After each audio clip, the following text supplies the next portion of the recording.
Imagine the power of still photographic images. Moments frozen in time that can change the way we perceive our place in the world.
To the ends of the earth isn't a new concept.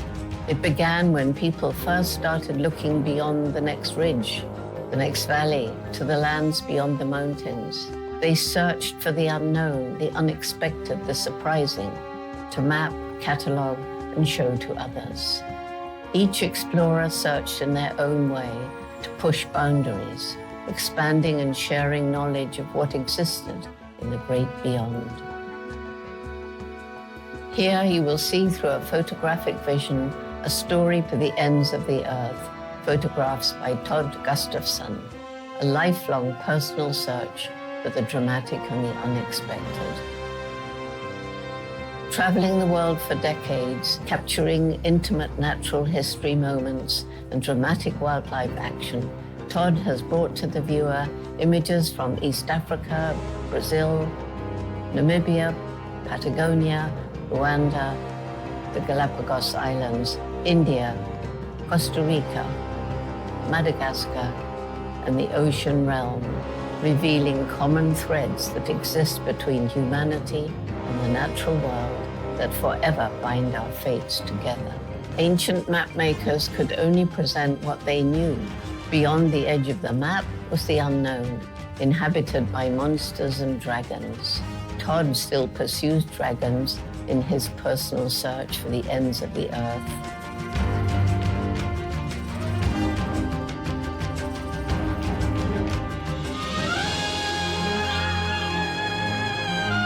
Through Todd's lens, we see a vanishing natural world.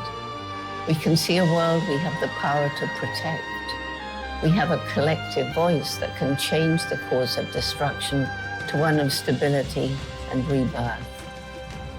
To the Ends of the Earth is more than a magnificent collection of wildlife photos.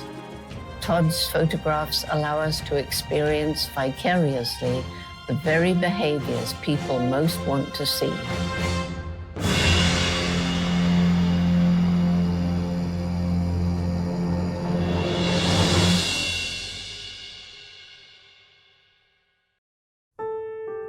We live on the water planet, a world that is 70% covered by water, and the oceans hold about 96% of that water, indispensable water that maintains global climate and provides life-giving precipitation that sustains all living things.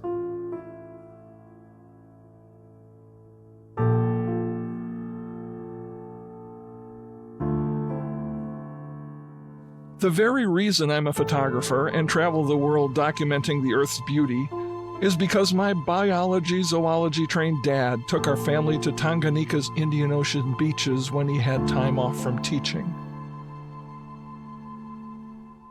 There was a string of beaches I remember vividly: Tanga Beach Club, Kigombe Beach, and Pangani. I remember swimming in the waves with my brother and sister, but most of all, there was Dad, pacing the beach, head down at low tide looking for seashells. He dug in the sand, turned over rocks, explored tide pools, and followed shell trails in the quiet shallows. There, he showed me how different shells lived in lagoons, tide pools, mudflats, and sandbanks of the Indian Ocean.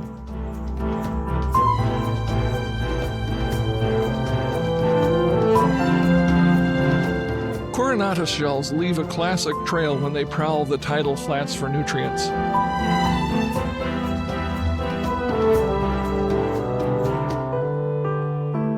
When the tide changes, they bury themselves till the next low tide.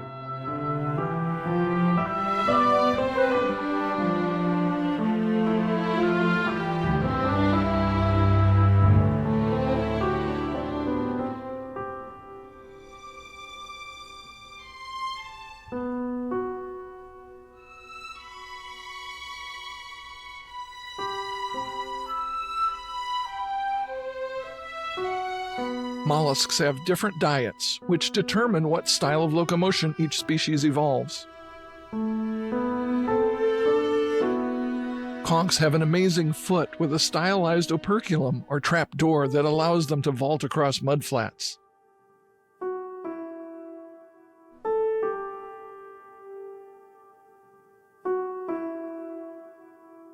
They also have eye stalks that give them a wide angle of view.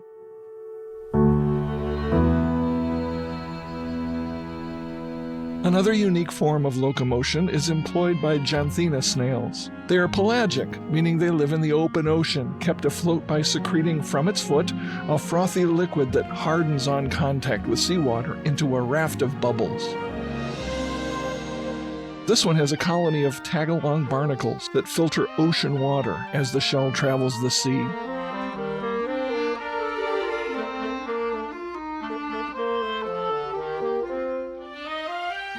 A classic Indo-Pacific shell is the gold ringer cowrie. They're herbivores that feast on seagrasses and are commonly found empty on the beach. While the shell itself is beautiful, a living animal is much more intriguing. What you see here is the living mantle that covers the glossy shell. This thin membrane secretes calcium and creates that shell. This amazing creature is a nudibranch, a shellless mollusk that searches the coral reefs for food. When they eat stinging corals, the poison is stored in the feathery projections on its back. This makes him unpalatable for other predators. The gelatinous spiral of a nudibranch egg mass is a work of art. I think my favorite sea creature may be the sea hare. There are many different species, but I love the patterns on this one. Look at the surface and the electric blue dots.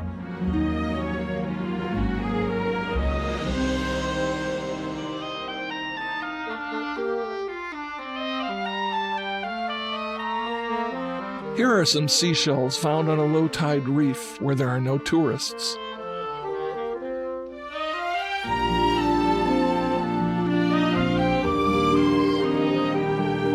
Seashells are abundant, and in this ocean documentary, I will suggest that people look at them, enjoy them, and leave them on the beach and in the tide pools where hermit crabs can use them as a home.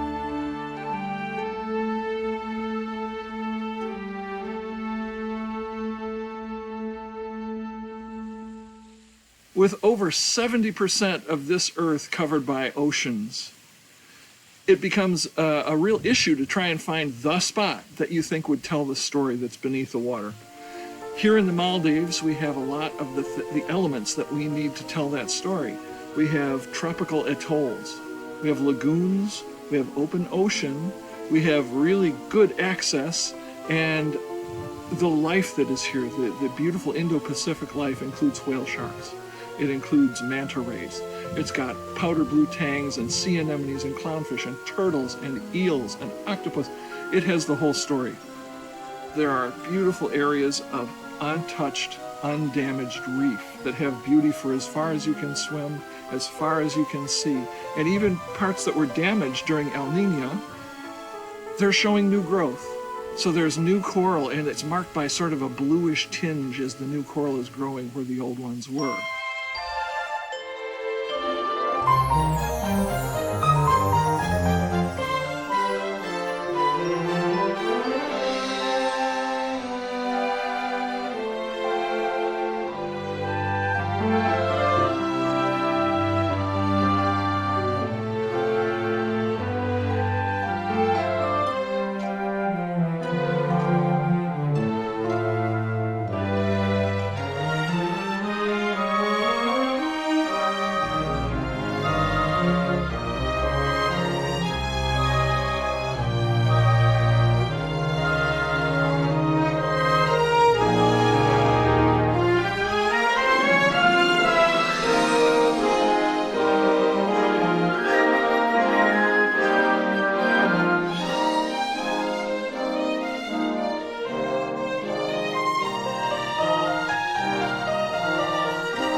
The Maldives are one of the classic places in the planet to see whale sharks.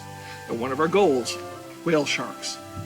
After searching this vast ocean, there was a whale shark. We jumped into the water and I actually bit through the mouthpiece of my snorkel. It was such an amazing surprise. Following whale sharks is extraordinarily difficult. With one swish of their tail, can be 100 meters farther from you than they were. So it's not good to follow them. Trying to get in front of them and just wait. Or finding a turn where you might be in front of them after that turn, that's the key. And then the question is, do you follow them as they go? Or do you just stay still and let them move through the frame with their great girth and the swish of that tail?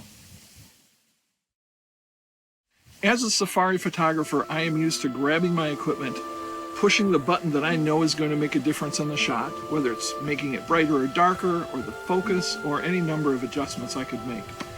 Underwater, there are housings that hold the same camera, and they have buttons that will control all of those functions, in theory. But when a whale shark or a manta ray is swimming at seemingly 100 miles an hour, it's difficult to find exactly the right button to make that thing happen. So that's a real challenge. We're using an underwater housing for our on-land cameras. So we're using a fisheye lens to get wide. Whale sharks are big, so wide angle is good. That wide angle fits into a domed port that makes all of the focus underwater very, very sharp. Here's the back panel allowing us to access all of the buttons and functions of the camera. Right now, I'm using this fan to make sure everything is dry and cool for the next time we go into the water with this housing. When filming whale sharks, it's different than photographing whale sharks. If you point the camera at a whale shark that's underwater and you take a picture, you either get it all in the frame or you don't. But when you're filming, you're trying to tell a story of the girth or the power or the size, the shape, the texture of this whale shark. So as the whale shark turned and I was filming, he came directly under me. It was a question, do I try to paddle and keep up, knowing that I can't? Or I filmed the head and held my position as he went underneath the camera, the entire length of his 20-foot body, till the tail did its last swish. I knew I was in. I know a lot of people think that in order to film or photograph underwater, you have to dive. And I can see the merits of diving. You can stay down longer and you can be a little bit more still. However, I don't dive, I snorkel. So everything you see in this footage will be from snorkeling. I feel you have the best access and the best light on that first 10 feet of water. A classic Pacific character in our story would be the giant clam. So when you say giant clam and you see a little clam 2 inches long with a little wavy, colorful lip, you think, wow, that's pretty, and you get a nice shot. Then you find one that's maybe 10 inches. Then you find one that's 16 inches, every single one of them having a different color, from blue to beige to green to black to turquoise, with stripes and spots. They are amazing.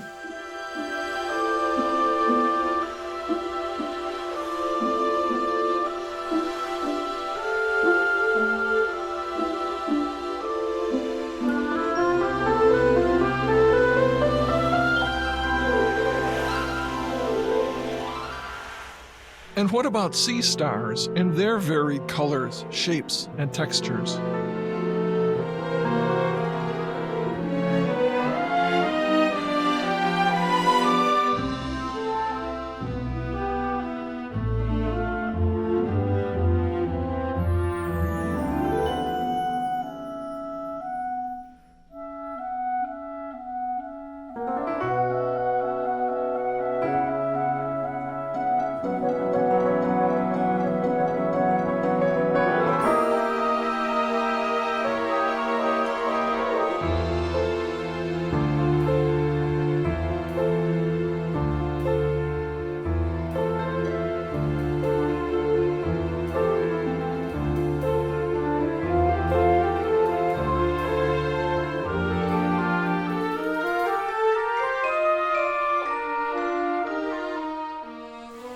Turtles are cool.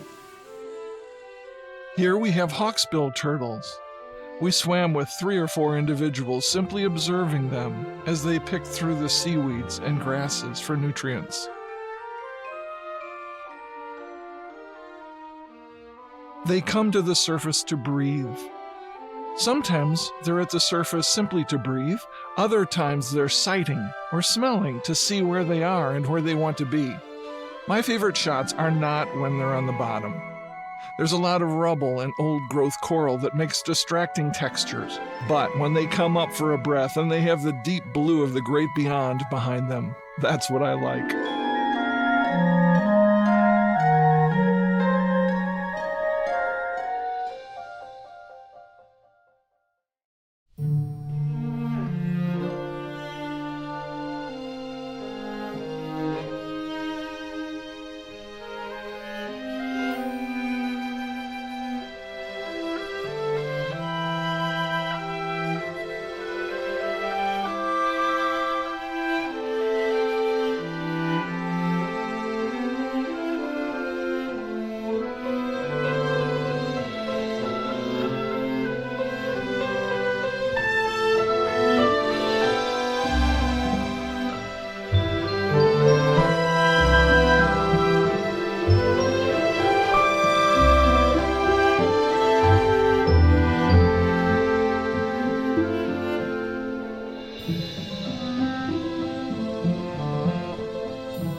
As with all photography, underwater photography is storytelling.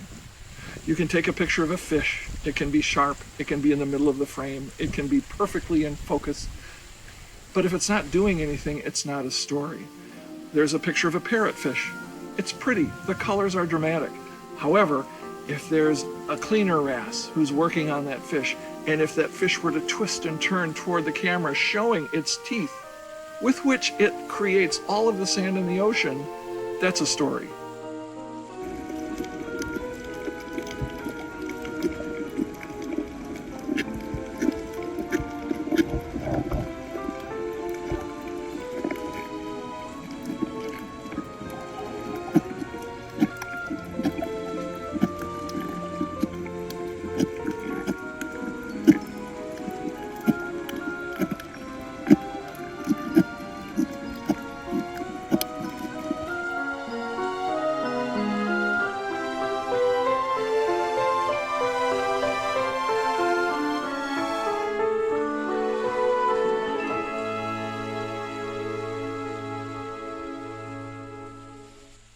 In India, there is a syndrome called tiger fever. It's just what I call it. If I haven't seen a tiger within the last 20 minutes, there's something wrong, and I get jumpy. Gotta have tigers. If you miss tigers for a day, it's a thing. If it's 2 days, it's a tragedy. Now, in the ocean, in this vast, limitless space of ocean, we were looking for manta rays. That was our goal, that was our quest. We needed to be strong. We didn't find manta rays, and it was a hard thing. It was really difficult. So we tried the next day, thinking, we're never gonna find manta rays. This is crazy. We tried once, we're not gonna do it. There they were. We got in the water, there were 6 manta rays on a fairly shallow lagoon. It was 40 feet, but wow, when you saw 6 manta rays swimming and going in circles around each other and doing these social behaviors that they do, heart-stopping, and it was as if we had scored a victory. As on land, photographing underwater at eye level gives the subject more power and resonates more with the viewer.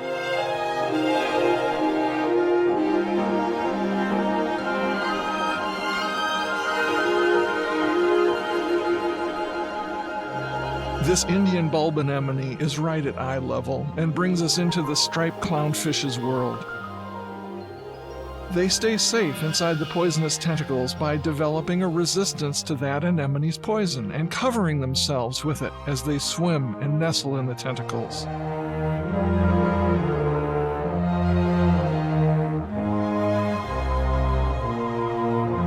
These photos further illustrate that point.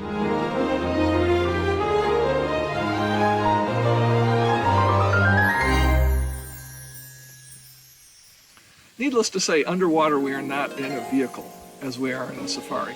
If the cheetahs are here, we want to move to here, and we can get the shot we need. If we're underwater, this just in, fish can really move quickly. And if you look like you're chasing them, they'll continually move away from you. I find that if there's subject matter in this area, there's dramatic fish, there's pretty stuff, just wait. Let them do what they're going to do, and pretty soon you'll have fish that are looking in your direction, fish that are absolutely parallel with your lens. You'll have some beautiful behaviors that you won't get if you're chasing.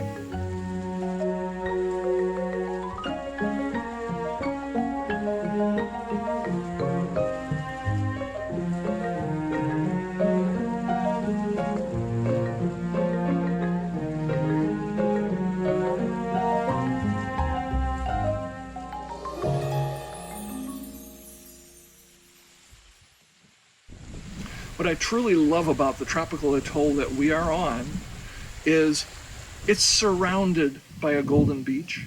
And right at that shoreline in the golden beach are small fry. There are millions and millions of tiny fish in schools all around the island.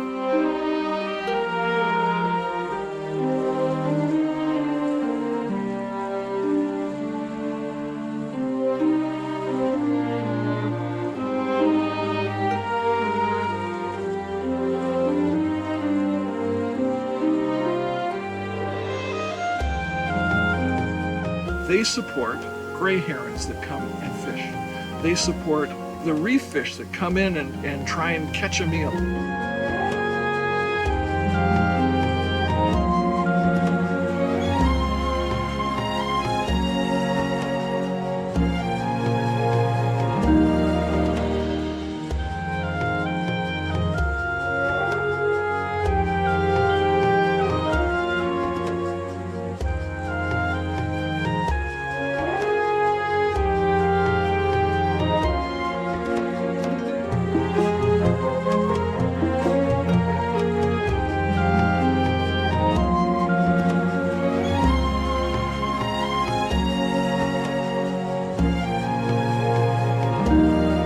Even sharks. So black-tipped sharks at first light come through the shallows, and you can see the fish they make a split as that shark comes through.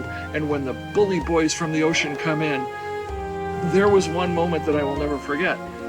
Thousands and thousands of fish jumping 3 or 4 feet out of the water in a 50-foot wave as the shark was trying to eat.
You can't really talk about oceans without looking at waves.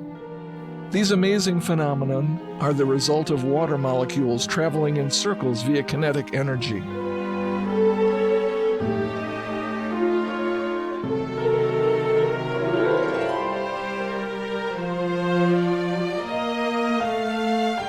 The water of the ocean isn't moving much. It's energy traveling through the water that is in motion. The more energy, the bigger the wave. Columns of water are affected by the orbital energy.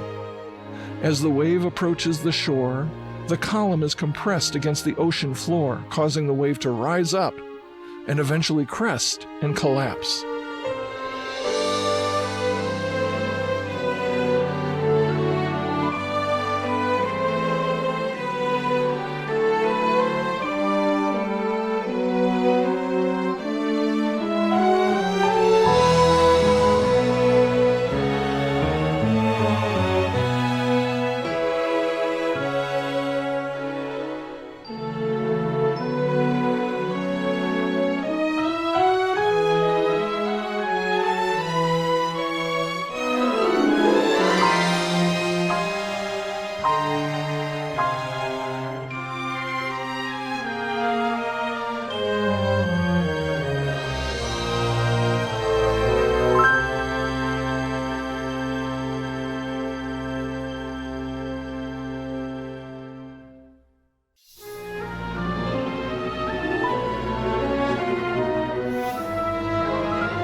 When you are looking for turtles, you may find turtles. If you don't find turtles, there's always something else. Today we had cuttlefish.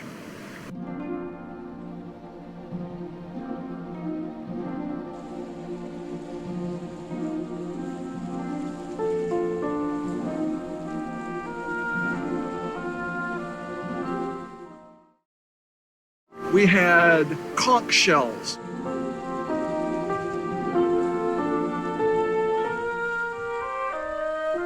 We had beautiful flounder scooting amongst the seagrass onto rocks and changing colors along the way.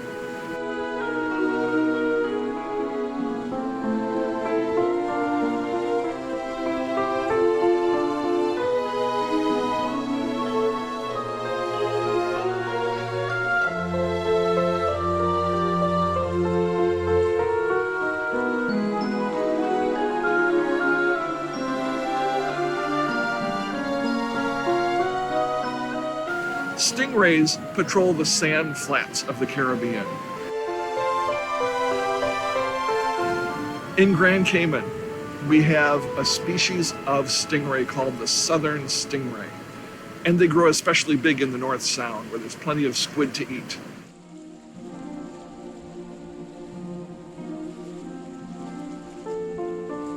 And they are looking for squid. They're also looking for murex shells or bivalves to crush with their bite plates. So sometimes if you'll see stingrays clustering, somebody's found something to eat and other ones want that food. Underwater, as on land, light direction and quality are crucial. You can see this in two different shots of stingrays. One is with soft muted light on a cloudy morning.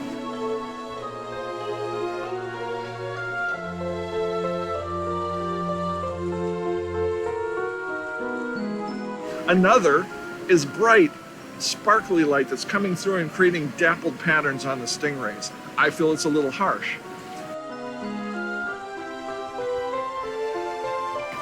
The last day was early morning, soft light, soft dappling, and really highlighted stingrays. You'll see the difference.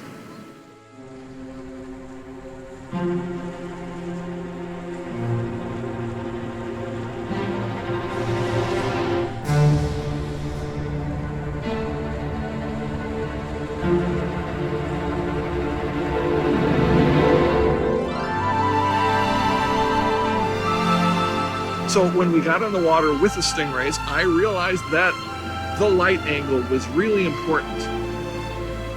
If we became really focused on the species of stingray is what we need to get.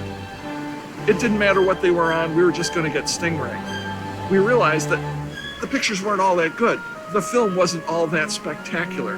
What were the stingrays doing, and where were they doing it? Was it shallow water? Was it clear water? Was it a clean, white, sandy ocean bottom with a clear ocean top? Or maybe there was a spray of seagrass behind them that added some depth and dimension. Were they swooping? Were they in groups? Or were they just a cluster of fins and tails? It all makes a difference in the final picture of the stingray. After the experience of day 1 and day 2, I knew what to pre-visualize for day 3. I wanted some of the grass flats along with the sand. I wanted the stingrays spinning into the shot, not a static going across the frame, spinning into the shot. And having the small reef jacks, having these silver fish right under them was cool too. Shallow Caribbean waters produce tons of sea life. Dramatic things like turtles, tiny things like seashells or sea fans. My favorite seashell might be the flamingo tongue.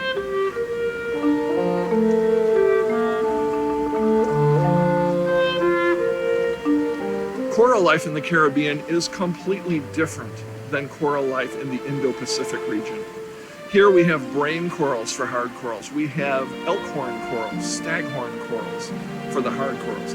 But the predominant things you'll see on the reef, the textural beauty of the reef, is created by gorgonians, sea whips, and sea fans that come in a multitude of colors: cream, brown, blue, purple, yellow, orange, all creating a tapestry in this Caribbean reef.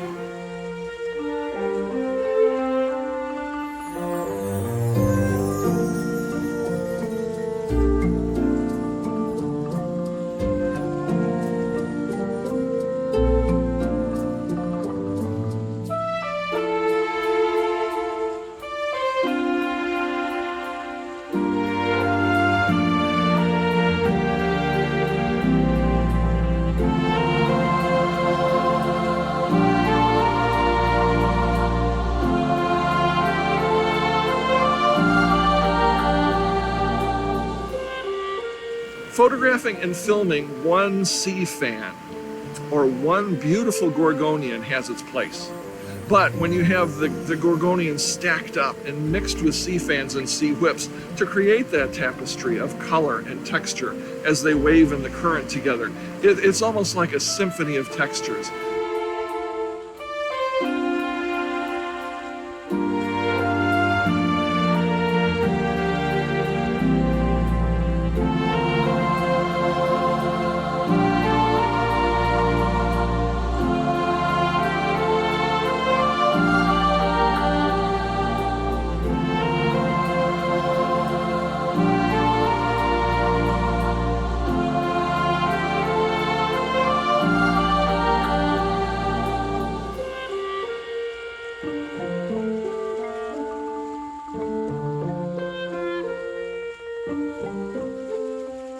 Just because you have found a sea turtle doesn't mean you're going to get spectacular film or pictures of a sea turtle.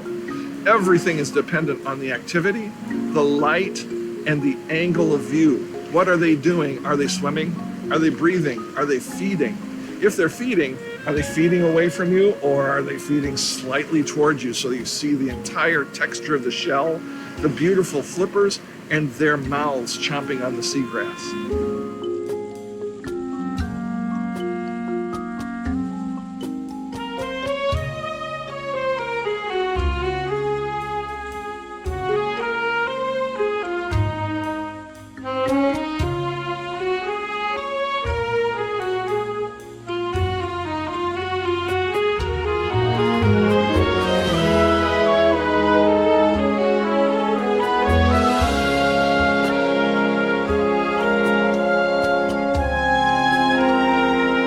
This morning I found a seamount in the middle of a lagoon, sand and eelgrass as far as you can see, and one coral head that came up in a beautiful cone shape.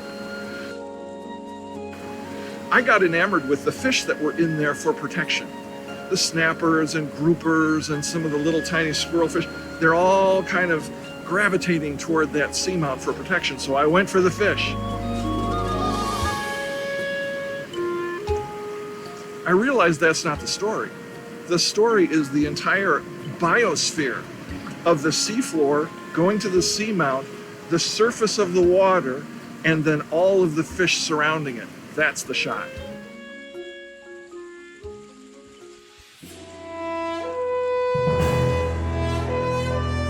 Here's our chance to enjoy some of the heroes from the ocean realm.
One of the issues with all of the global coral reefs is die-off, and it's bleaching, and it is global warming and changing in the temperatures of the oceans.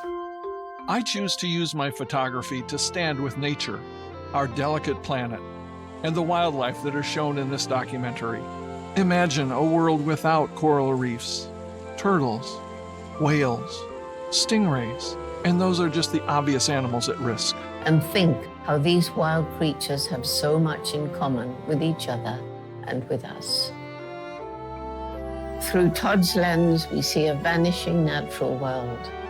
We can see a world we have the power to protect. If we, of all creatures, can best understand consequences and plan far ahead, then let us do so. To the ends of the earth is sharing the earth's beauty to illustrate exactly what is at stake. Collectively, these photographs explore different aspects of the animal's behavior, a visual commentary on what it means to be born free into the last wild places.